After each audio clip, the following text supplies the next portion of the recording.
அனைவருக்கும் வணக்கம். ஓம் சாய்ராம். நான் உங்கள் மித்ரா. இன்னைக்கு பாபா அமரபூபதின்றவர் வாழ்க்கையில் நிகழ்த்தின அதிசயங்களை தான் நம்ம ஒன்று ஒன்றா பார்த்துட்டு வரோம். அவருக்கு மட்டும் இல்லாமல் அவரோட நண்பர்கள், உறவினர்கள், ஆஃபீஸில் வேலை பார்க்குறவங்கன்னு எல்லார் வாழ்க்கையிலையும் பாபா அவர் மூலமாக நிறைய நல்ல விஷயங்களை பண்ணியிருக்காரு. அப்படி ஒரு சம்பவத்தை தான் இன்றைக்கி இந்த வீடியோவில் நம்ம பார்க்க போகிறோம். நிறைய பேர் இந்த புக்கு வேணும், எங்கே கிடைக்கும் அப்படின்னு கேட்குறீங்க. இந்த புக்கு பார்த்தீங்கன்னா நான் லைப்ரரியிலேருந்து எடுத்ததுங்க. இது ரொம்ப பழைய புக்கு. நான் அந்த புக்கோட அட்டையை கூட போடுறேன். இந்த புக்கு பப்ளிஷ் ஆனது பார்த்தீங்கன்னா 2012 ஒரு கிட்டத்தட்ட 13 வருஷத்துக்கு முன்னாடி பப்ளிஷ் ஆன ஒரு புக்கு இது. நான் எனக்கு லைப்ரரியிலேருந்து கிடைச்சதால நான் எடுத்து இப்போ சொல்லிட்டு இருக்கேன். இன்னும் சில பேர் கமெண்ட்டில் பார்த்தீங்கன்னா இந்த அமரபூபதின்றவர் சொல்லியிருக்கேன் இல்லையா, சாய் பாத மெய்யடிமைன்னு, அவரை நேரில் பார்த்துருக்கேன், இந்த புக்கையும் படிச்சிருக்கேன்னு சொல்லியிருக்கீங்க. அந்த புக்கை நீங்கள் எங்கே வாங்குனீங்கன்றதை கீழே கமெண்ட் பாக்ஸில் சொன்னீங்கன்னா நிறைய பேருக்கு யூஸ் ஆகும். இந்த புக் ஆன்லைனில் கிடைக்குதா அப்படின்னு சொல்லி நான் செக் பண்ணி பார்த்துட்டேன். இல்லை, நீங்கள் உங்கள் வீட்டு பக்கத்தில் புக் ஸ்டால் ஏதாவது இருந்ததுன்னா அங்கே கேட்டு பாருங்கள். அதே மாதிரி இந்த புக்கோட ஃப்ரண்ட் பேஜஸ் 2 பேஜஸையும் நான் போடுறேன். அதில் இந்த புக்கை பப்ளிஷ் பண்ணவங்களோட அந்த பதிப்பகத்தோட நம்பர், இந்த புக்கு எந்த ஆண்டு பப்ளிஷ் ஆனது, ரேட்லாம் போட்டிருக்கு. 110 ரூபாய் ரேட்டு. நீங்கள் கிடைக்குதான்னு தேடி பார்த்து வாங்கிக்கோங்க. இப்போ நம்ம பாபா நிகழ்த்தின அந்த அதிசயத்துக்குள்ளே போகலாம். விதி அப்படின்றது என்னன்னா, நம்ம செஞ்ச கர்மவினை, நம்ம செஞ்ச பாவ புண்ணியத்துக்கு ஏற்ற மாதிரி தான் நம்ம வாழ்க்கையில் நடக்கிற சம்பவங்கள், நடக்கிற நிகழ்வுகள், வர மனுஷங்க எல்லாருமே அமைவாங்க அப்படின்றது எல்லாருக்குமே தெரியும். இப்படி கௌதமர் அப்படின்றவரோட சாபத்தால தான் அகலிகை கல்லா மாறினாங்க. பிருகு முனிவர் அவர் பெருமாளை சபிச்சதால தான் அவர் பல பிறவிகள் எடுத்து மகாலட்சுமியை தேடி அலைஞ்சாரு. சிலந்தி ஒன்று அது செஞ்ச புண்ணியத்தால சூரிய குலத்துல பிறந்து பூவுலகையே ஆண்டுது ஒரு மகாராஜாவா. எலி விளக்க தூண்டி விட்டு அந்த சுடரை பிரகாசமா எரிய வச்சதால அந்த புண்ணியத்தால மறுபிறவியில மகாபலி சக்கரவர்த்தியா பிறந்து ஒரு அரசனா அந்த நாட்டையே, கேரள நாட்டையே ஆண்ட விஷயம். இது எல்லாமே எல்லாருக்கும் தெரியும். இது எல்லாமே அவங்கவுங்க செஞ்ச பாவ புண்ணியத்தால. கடவுளாவே இருந்தாலும் அவங்க செஞ்ச பாவத்துக்குரிய சில சம்பவங்களை அவங்களும் அனுபவிச்சிருக்காங்க. புண்ணியம் செஞ்சது ஒரு எலியாவோ பூனையாவோ இருந்தாலும் சரி, அவங்க செஞ்ச புண்ணிய பலனுக்கு ஏற்ற மாதிரி அவங்க வாழ்க்கையில நிறைய நல்ல விஷயங்களும் நல்ல சம்பவங்களும் நடந்திருக்கு. ஒரு மனிதனுக்கு நிறைய நல்ல குணங்கள் இருக்குது, ரொம்ப நல்லவன் அப்படின்னு சொல்லி அவன் எல்லார்கிட்டயே பேர் வாங்குறான்னா அது அவன் செஞ்ச பூர்வ புண்ணியத்தோட பலன். நிறைய நல்ல குணங்கள் இருக்குன்னா, அதே அவனுக்கு நிறைய தீய குணங்கள் இருக்குது, ரொம்ப மற்றவங்களை கஷ்டப்படுத்துகிறான், காயப்படுத்துகிறான், அவனையே அழிச்சிக்கிறான் அப்படின்னாக்கா அது அவன் செஞ்ச பாவ வினையால் அவனுக்கு நடக்கக்கூடிய சம்பவங்கள், அவன் எடுத்திருக்கிற இந்த பிறப்பு, இதெல்லாம் அனுபவிக்கணுன்றது அவன் விதி. இந்த மாதிரி இதுக்கு எடுத்துக்காட்டா நடந்த ஒரு சம்பவம் தான் இப்போ நான் சொல்ல போகிற ஒரு பாபா நிகழ்த்தின அதிசயம், ஒரு கதை. இந்த கதையில் வரக்கூடிய அந்த அமரபூபதி, சாய் பாத மெய்யடிமை அப்படின்னு சொல்லக்கூடியவர் சவுதி அரேபியா, சென்னை, பெங்களூர், இன்னும் பல நாடுகளில் வேற நாடுகளில் போய் வேலை பார்த்தவர் அப்படின்றது இதுக்கு முன்னாடி நான் சொன்ன கதையிலேருந்தே நீங்கள் தெரிஞ்சிட்டு இருந்திருப்பீங்க. இப்போ இந்த சம்பவம் எந்த இடத்துல நடந்ததுன்னா, பூனேல அவர் வேலை செஞ்சுட்டு இருக்கப்ப அவரோட கம்பெனியில் சிடி சுப்பிரமணியன் அப்படின்னு ஒருத்தர் இருந்திருக்காரு. அவர் டிரைவரு. அவர் வாழ்க்கையில் பாபா நிகழ்த்தின ஒரு அதிசயத்தை தான் இப்போ நம்ம பார்க்க போகிறோம். இப்போ இந்த சிடி சுப்பிரமணியம் அப்படின்னு சொல்லக்கூடியவர் பார்த்தீங்கன்னா, ஒரு நாளைக்கு 24 மணி நேரம் இருக்கு இல்லையா, அதில் ஒரு வினாடி, ஒரு நிமிஷத்தை கூட செலவு பண்ணாமல் எப்பயுமே குடிச்சிட்டே இருக்கக்கூடிய ஒரு நபர், குடிச்சே தன்னை அழிச்சிக்கக்கூடிய ஒரு நபர். அவர் கிட்ட போனாலே பார்த்தீங்கன்னா அப்படியே அந்த மது வாட, அந்த குடிச்ச ஸ்மெல்லு அப்படி அடிக்குமா, கிட்ட போகிறவங்களுக்கே கொமட்டும். அந்த அளவுக்கு அவர் மேலே இருந்து அப்படி ஒரு மதுவாடை அடிச்சுக்கிட்டே இருக்குமா. இப்போ அவர்கிட்ட போயிட்டு ஏதாவது ஒரு முக்கியமான விஷயம் பேசணும், எதையா பற்றியாவது நம்ம கேட்கணும்னா அந்த சிடி சுப்பிரமணியம்ன்றவர்கிட்ட கேட்கவே முடியாது. அந்த அளவுக்கு அவரோட வார்த்தைகள் எல்லாமே கொளரும், பேச்சில் மரியாதையே இருக்காது. அவர் பேசுகிற அந்த வார்த்தை பிரயோகம் எல்லாமே பார்த்தீங்கன்னா ரொம்ப உச்சரிக்கிறதுக்கே தயங்கக்கூடிய கெட்ட வார்த்தையை பேசுவாராம். அதுவும் இப்போ சில பேர் பார்த்தீங்கன்னா கோபம் வந்தால் கெட்ட வார்த்தை பேசுவாங்க, அது ஒரு டைப்பு. ஆனால் இவர் சகஜமாகவே அந்த கெட்ட வார்த்தையெல்லாம் பேசுவார். அதனால் யாருமே அவர்கிட்ட அதிகமாக பேச்சே வச்சுக்க மாட்டாங்க. அவர் அந்த வேலை செய்கிற இடத்துலையும் சரி, வெளியவும் சரி, இந்த மாதிரி ரொம்ப குடிகாரராக இருக்கார், எப்போ பாரு கெட்ட வார்த்தையில் பேசுகிறாரு அப்படின்றதால யாருமே அவர்கிட்ட பேச்சு வச்சுக்க மாட்டாங்க. இப்போ இந்த அமரபூபதின்றவர் தான் வந்து ஸ்டோரோட இன்சார்ஜ். அதனால வந்து இப்போ ஒரு பொருளை வந்து இங்கேருந்து அங்கே எடுத்துகிட்டு போய் வைக்கணும் அப்படின்ற மாதிரி வேலைலாம் இருக்கும் இல்லையா, அதெல்லாம் வந்து அந்த சிடி சுப்பிரமணியம் அப்படின்னு சொல்லக்கூடியவர் என்ன பண்ணுவார்னா, அவர் பாட்டுன்னு அந்த பொருளை எடுத்துகிட்டு வந்து இப்போ வைக்க வேண்டியது என் மேலே, அதை வந்து வச்சுட்டு போயிட்டே இருப்பார். அதில் வந்து எவ்வளோ இருக்குது, எத்தனை இருக்குது, இல்லை வந்து என்ன பொருள் எடுத்துகிட்டு வந்து வச்சோம் அப்படின்லாம் வந்து எதுவுமே சொல்ல மாட்டார். ஒரு முறைப்படி அடுக்கியும் வைக்க மாட்டார். அவர் பாட்டுன்னு ஏதாவது பொருள் எடுத்துகிட்டு வந்து வைக்கணும்னா வச்சுட்டு போயிட்டே இருப்பார். யாருக்குமே வந்து அவர் கட்டுப்படவே மாட்டார். அந்த மாதிரி ஒரு குணம் வந்து அந்த சுப்பிரமணியம்ன்றவருக்கு. இப்போ அந்த ஸ்டோர்லேருந்து ஏதாவது ஒரு பொருளை எடுத்துகிட்டு போனார்னா அதை கரெக்டாக எடுத்துகிட்டு வந்து ஒப்படைக்கணும் இல்லையா. ஆனால் வந்து இவர் வந்து சரியாக அதை பண்ண மாட்டார். அப்படியே வந்து ஒப்படைச்சிட்டாலும் அந்த பொருளெல்லாம் கரெக்டாக இருக்கா அப்படின்னு சொல்லி இவர் தான் சரி பார்க்கணும். யார்? இந்த அமரபூபதின்றவர் தான். அவர் வந்து எதுவும் சொல்ல மாட்டார். ஏதாவது பொருளை எடுத்துகிட்டு போனார்னா அதை வந்து எடுத்துகிட்டு வந்து வச்சுட்டு போயிட்டே இருப்பாரே தவிர எல்லாம் கரெக்டாக இருக்கா அப்படின்றதெல்லாம் சொல்ல மாட்டார். ஒரு நாள் இல்லைனாலும் ஒரு நாள் வந்து இவர் கண்டிப்பாக திருந்திடுவார் அப்படின்னு சொல்லி இவர் நம்பிக்கிட்டே இருந்தார். யார்? இந்த அமரபூபதின்றவர். நல்லபடியாக எல்லார்கிட்டையும் நடந்துப்பார் அப்படின்னும் நம்பினார். ஆனால் வந்து இவருக்கு வந்து பெரிய அதிர்ச்சியாக தான் இருந்தது. என்னன்னா கடைசி வரைக்கும் அவர் வந்து திருந்தவே இல்லை. இந்த விஷயத்தில் வந்து இவர் வந்து மேலிடத்துல போயிட்டு இவர் மேலே நடவடிக்கை எடுங்க சிபாரிசுலாம் பண்ணாருனாக்கா இவரோட வாழ்க்கையே போயிடும், அந்த வேலையும் போயிடும். அதனால வந்து முடிஞ்ச அளவுக்கு இவர் வந்து பொறுமையாக இருக்காரு. ஒரு நாள் வந்து ரொம்ப கண்ட்ரோல் பண்ண முடியாமல் எப்படியாவது இவர்கிட்ட வந்து கேட்டுடணும், ஏன் வந்து இப்படி குடிச்சிட்டே இருக்காரு அப்படின்னு சொல்லி முடிவு பண்ணி தீர்மானிக்கிறாரு. ஒரு நாள் வந்து வழக்கம் போல் அந்த பொருளெல்லாம் எடுத்துகிட்டு வருவார் இல்லையா, அதை எடுத்துகிட்டு வந்து மேஜை மேலே வச்சுட்டு திரும்புகிறப்ப பார்த்தீங்கன்னா அவரை வந்து இவர் கூப்பிடுறாரு, இங்கே வாங்க அப்படின்னு சொல்லி கூப்பிட்டு, உங்ககிட்ட ஒன்று கேட்கணும், ஆனால் வந்து நீங்கள் தப்பாக நினச்சிக்கூடாது, வருத்தம்லாம் படக்கூடாது அப்படின்னு சொல்லிட்டு பொறுமையாக வந்து கேட்குறாரு. உன்னை பற்றி இதை கேட்க வேண்டிய நிலைக்கு நான் வந்து தள்ளப்பட்டிருக்கேன், அதனால தான் நான் உன்கிட்ட கேட்குறேன். இல்லைனா உன்னை பற்றி நான் வந்து எப்போவோ மேலிடத்துக்கு வந்து எழுதியிருப்பேன், முடிஞ்சா சொல்றியா அப்படின்னு சொல்லி பொறுமையாக கேட்குறாரு. ஏன் இப்படி வந்து 24 மணி நேரமும் குடிச்சு உன் உடம்ப வந்து இப்படி கெடுத்துக்கிற? உன் குடும்பத்தில் இருக்கவங்களுக்கு வந்து நீ இந்த மாதிரி செய்கிறதெல்லாம் பிடிக்குமா? உங்களுக்கு எவ்வளோ வேதனையாக இருக்கும்? உனக்காக இல்லைனாலும் உன் குடும்பத்தில் இருக்கவங்களுக்காகவாவது நீ கொஞ்சம் மாறக்கூடாதா அப்படின்னு சொல்லி இவர் வந்து பொறுமையாக கேட்குறாரு. இதை கேட்ட உடனே அவரோட முகம் வந்து அஷ்ட கோணலாக மாறுது. அதாவது ரொம்ப அப்படியே முகமே அவருக்கு மாறி போகுது. திடீர்னு பார்த்தீங்கன்னா பயங்கரமாக அழத்தவங்கிறாரு. நிஜமாலுமே அவர் கண்ணில் இருந்து தண்ணி வருது. இப்போ குடிக்கிறவங்கன்னா பார்த்தீங்கன்னா அவங்க சும்மா அழுறவங்கலாம் கூட இருப்பாங்க இல்லையா, இவர் வந்து நிஜமாலுமே அழத் தொடங்குறாரு. அவர் அழறத பார்த்தா இந்த அமரபூபதின்றவர் வந்து இப்போ பேச ஆரம்பிக்கிறாரு. நான் வந்து உன்னோட நன்மைக்காக தான் பேசினேன், உனக்கு வந்து நல்லது நடக்கணும்னு தான் நான் இந்த மாதிரிலாம் கேட்டேன்.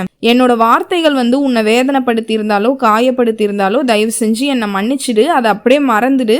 நான் உங்ககிட்ட இப்படி பேசினதுக்காக ரொம்ப வருத்தப்படுறேன் அப்படின்னு சொல்லி அந்த அமரபூபதின்றவர் சொல்கிறாரு. இப்போ இவர் பேச ஆரம்பிக்கிறாரு, இந்த சிடி சுப்பிரமணியன்.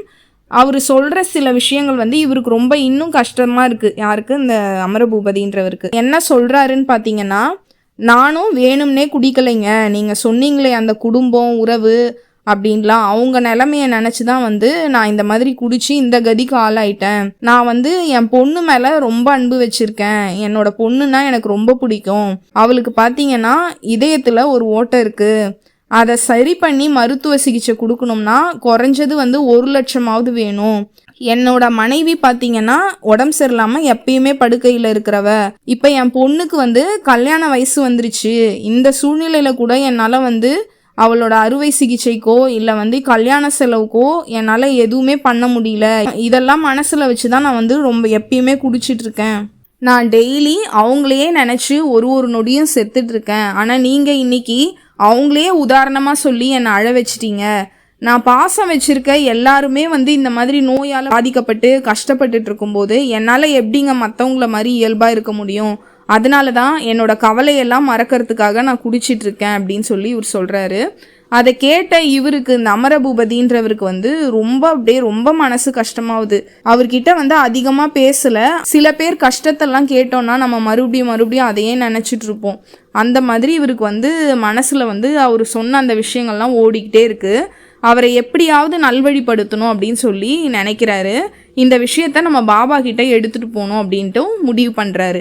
இவர் எப்பயுமே மற்றவங்களுக்காக பூஜை பண்ணி பாபா கிட்ட கேள்வி கேட்பாரு இல்லையா, அந்த மாதிரி இந்த நபருக்காகவும் பாபா கிட்ட கேள்வி கேட்குறாரு.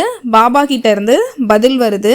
பார்க்கலாம், அந்த பொண்ணுக்கு தேவையான எல்லாத்தையும் நம்ம செஞ்சிடலாம், அவளோட கல்யாணத்துக்கு கூட ஏற்பாடு செஞ்சிடலாம், அந்த நபர் திருந்திடுவாரா அப்படின்றதான் பாபா எழுப்பின கேள்வி. இப்போ அவர் பொண்ணு மேலே அன்பு இருக்குது. யார்? அந்த சிடி சுப்பிரமணியம்ன்றவருக்கு பொண்ணு மேலே அன்பு இருக்குது, உரிமை இருக்குது, எல்லாமே இருக்குது. ஆனாலும் பாபா இப்படி கேள்வி கேட்குறாருன்னா அதில் அந்த நபரை திருத்தணும் அப்படின்றது தான் பாபா சொல்ல வராரு அப்படின்றது இவருக்கு புரிஞ்சிடுது. கண்டிப்பாக திருந்திடுவார் பாபா அப்படின்னு சொல்லி இவரும் பதில் சொல்கிறாரு. சரி, அப்படின்னா அவர்கிட்டயே கேட்டு சொல்லு அப்படின்னு சொல்லி பாபாவும் சொல்கிறாரு. கூடவே அந்த சுப்பிரமணியம்ன்ற ஒரு விஷயத்தில் என்னென்னலாம் செய்யணும் அவருக்கு அப்படின்றதையும் பாபா இவருக்கு சொல்கிறாரு. மறுநாள் பார்த்தீங்கன்னா அந்த அமரபூபதின்றவர் சிடி சுப்பிரமணியம் அவரை கூட்டிகிட்டு அவரோட ஸ்டோருக்கு பக்கத்தில் இருக்க ஒரு பெரிய ரெஸ்டாரண்ட்டுக்கு போகிறாரு அவர்கிட்ட பேசணும்னு சொல்லி. அந்த ரெஸ்டாரண்ட் பேர் பார்த்தீங்கன்னா பிஸ்மில்லா ரெஸ்டாரண்ட்டு. நிறைய இடவசதி கொண்ட ஒரு பெரிய உணவகம் அது. அங்கிருந்த ஒரு தனி ரூம்ல இவர்கிட்ட விசாரிக்கிறாரு. உன் குடும்ப பிரச்சனையெல்லாம் சரியாயிட்டா நீ குடிக்கிறத நிறுத்திடுவியா அப்படின்ட்டு கேட்குறாரு.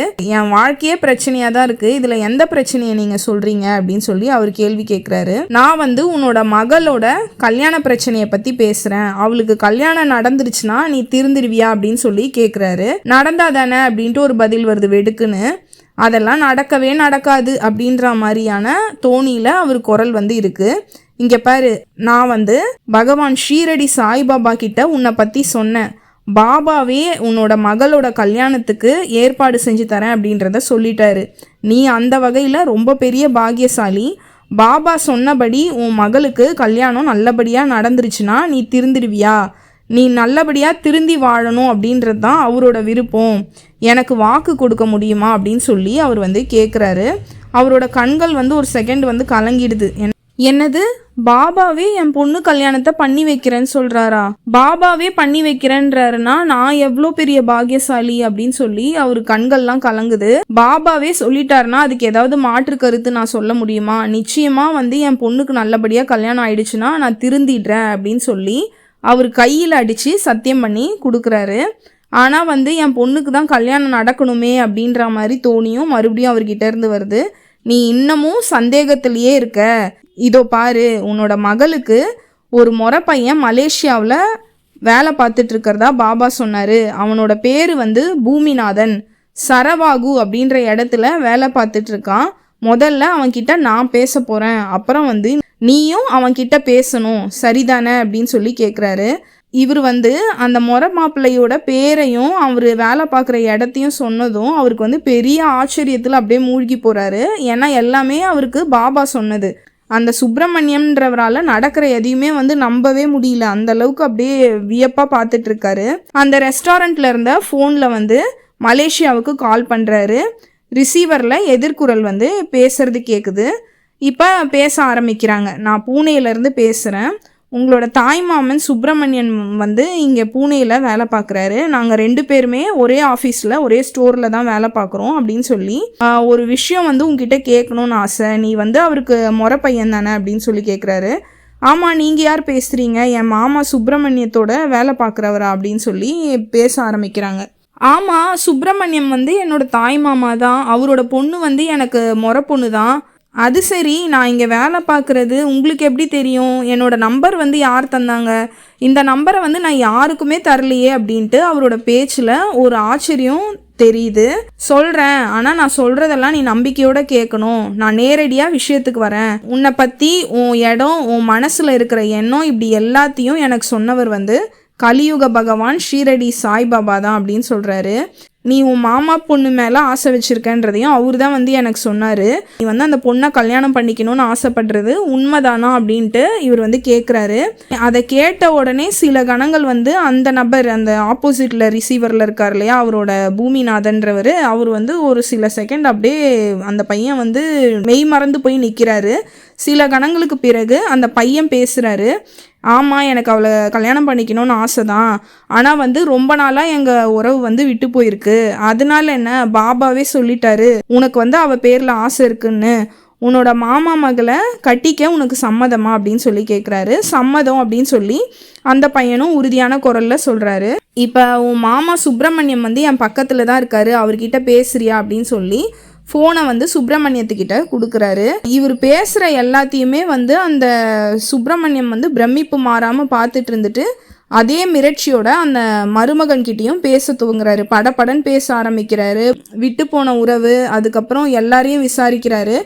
எல்லாரும் நல்லா இருக்காங்களா, கல்யாண காரியத்தெல்லாம் எப்படி பண்ணலாம் அப்படின்றதெல்லாம் பேசி முடிக்கிறாங்க. கிட்டத்தட்ட கல்யாணம் வந்து நிச்சயமான மாதிரி அந்த ஃபோன் மூலமாகவே பேசிக்கிறாங்க. இப்போ தான் அவர் முகத்தில் வந்து ஒரு மாற்றம் தெரியுது. அது வரையில் அவர் வந்து முகத்தில் அப்படி ஒரு முகப்பொலிவை வந்து அமரபூபதின்றவர் வந்து பார்த்ததே கிடையாதான். அந்த அளவுக்கு வந்து அவருக்கு ஒரு மாதிரி சந்தோஷமாகுது.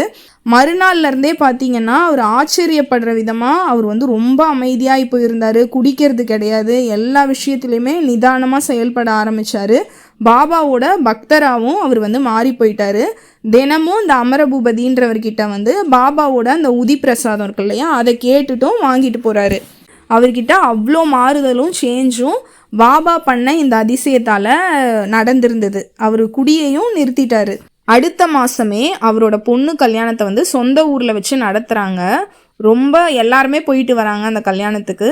மொத்தத்தில் பாபா வந்து அவரோட வாழ்க்கையை ஒரு அழகான மலர்காடாக மாற்றி இருந்தார். இந்த சம்பவத்துக்கு அப்புறம் அமரபூபதின்றவர் மேலே அவருக்கு வந்து அதிகமான பிரியமும் அன்பும் கொண்டவராகவும் மாறி போயிருந்தாரு. இதுக்கப்புறம் சில மாசங்கள் கழிச்சு இந்த அமரபூபதின்றவரோட அம்மாவுக்கு வந்து ரொம்ப உடல்நிலை வந்து மோசமாகி அவங்க வந்து திடீர்னு இறந்தும் போயிடுறாங்க. அம்மா இறந்த செய்தியை கேட்டதும் கொஞ்சம் இருந்த பணத்தை மட்டும் எடுத்துக்கிட்டு அவர் வந்து ஊருக்கு புறப்படுற அவசரத்தில் யார்கிட்டையும் எதுவும் அவரால் வந்து சொல்ல முடியல. 1-2 பேருக்கு மட்டும் அவங்க அம்மா இறந்த செய்தியை சொல்லிட்டு அங்கேருந்து புறப்பட்டு போகிறாரு. இந்த சுப்பிரமணியம்ன்றவருக்கும் அவர் அம்மா இறந்த செய்தி வந்து தெரியும். ஊருக்கு வந்ததுக்கப்புறம் அந்த சுப்பிரமணியம்ன்றவர்கிட்ட இருந்து 5000 ரூபாய் வந்து மணி ஆர்டரில் இவருக்கு வந்திருக்கு. கூடவே அந்த சுப்பிரமணியம்ன்றவர் ஒரு கடிதத்தையும் எழுதி அனுப்பியிருந்தார். நீங்கள் கேட்கலனாலும் நான் வந்து இந்த பணத்தை அனுப்பியிருக்கேன், உங்களோட அவசர செலவுக்காக இதை வச்சுக்கோங்க, தப்பாக நினைக்க வேணாம் அப்படின்ட்டு அந்த கடிதத்தில் குறிப்பிடப்பட்டிருந்தது. அவர் அனுப்பிச்ச அந்த பணம் பார்த்தீங்கன்னா சில முக்கியமான செலவுகளுக்கு எனக்கு அப்போ வந்து உதவுச்சு அப்படின்றத நான் இந்த இடத்துல குறிப்பிட்டே ஆகணும் அப்படின்றதையும் இந்த அமரபூபதின்றவர் சொல்லியிருக்காரு. ஒருவன் தீய செயல்களை ஒழித்து மன அமைதி பெற்றுவிட்டால் தன்னை உணர்ந்து விடுகிறான். அவனிடம் நற்குணமும் நற்செயலும் மிகுந்து விடுகின்றன. பாபா சொல்வது போல தன்னைத்தான் உணர்ந்தவன் உதாரண புருஷனாகி விடுகிறான். அதே மாதிரி தான் இந்த சுப்பிரமணியம்ன்றவரும் இப்போ ஒரு உதாரண புருஷனாக வாழ்ந்துட்டு வராரு. எல்லாருக்குமே உதாரணமாக அவரோட வாழ்க்கையை வந்து மாற்றினது பாபா தான். அதனால் அவர் பாபாவோட உண்மையான பக்தர்களில் இவரும் ஒருத்தராக இப்போ வரைக்கும் பாபாவோட பக்தராக இருந்துட்டு வராரு. அவரை பற்றி இருந்த அந்த பிறவி துயரை அடக்கி பக்தியோடு வாழக்கூடிய ஒரு அடியவராக ஒருத்தராக பாபாவோட அருளாசி தான் அவரை வந்து மாற்றுச்சு அப்படின்றதையும் சொல்லி இந்த கதையை முடிக்கிறாங்க. இப்போ இந்த கதை உங்களுக்கு ரொம்ப பிடிச்சிருக்கும்னு நம்புகிறேன். இந்த கதையிலேருந்து ஒரு முக்கியமான விஷயம் என்னென்னா, உங்கள் வீட்லேயும் இந்த மாதிரி குடிக்கிறவங்க, கெட்ட பழக்கம் இருக்கவங்க, இல்லை ஏதாவது நோயால் பாதிக்கப்பட்டவங்க இருந்தீங்கன்னா அவங்களுக்காக பாபா கிட்ட வேண்டிக்கோங்க. அடிக்கடி பாபாவோட கோவிலுக்கு போங்க, அவர்கிட்ட மனசார வேண்டிக்கோங்க. கண்டிப்பாக எப்படி இந்த சுப்பிரமணியம்ன்றவர் வாழ்க்கையை பாபா மாற்றினாரோ அதே மாதிரி உங்கள் வாழ்க்கையும் மாற்றுவார். அடுத்ததாக இன்னொரு பாபா நிகழ்த்தின அதிசயத்தை நம்ம பார்க்கலாம். நன்றி, வணக்கம், ஓம் சாய்ராம்.